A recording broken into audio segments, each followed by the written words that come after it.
Houses of Parliament were one of the casualties of London's 10th of May Blitz, but Big Ben refused to stop work for a second, even if his hands did shake a bit. The debating chamber of the House of Commons is a ruin.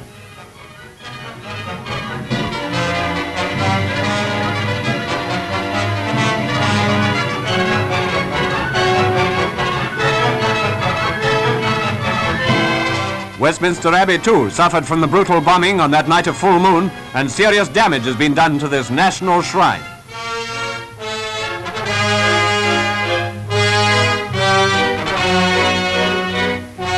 Here's the scene in front of the high altar where the king was crowned.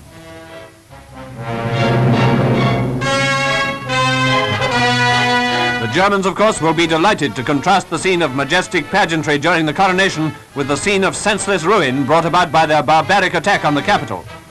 There, where the ARP worker stands, is the actual site of the crowning. But there's one thing about this particular Blitz, one great consolation for all the vandalism, the bloodshed and the tears. The Germans themselves suffered record losses for any night raid of the war so far.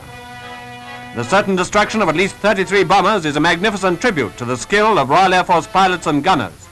If they can maintain such success, Germany's night bombing plans will be seriously affected.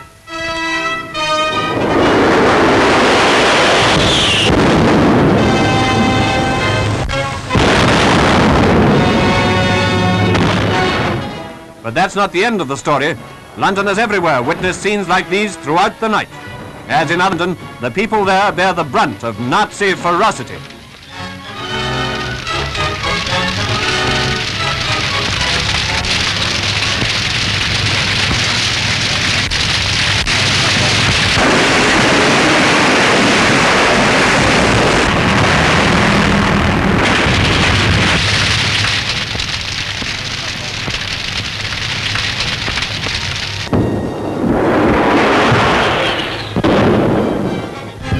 It is not enough that the civil defense services should work like heroes and heroines.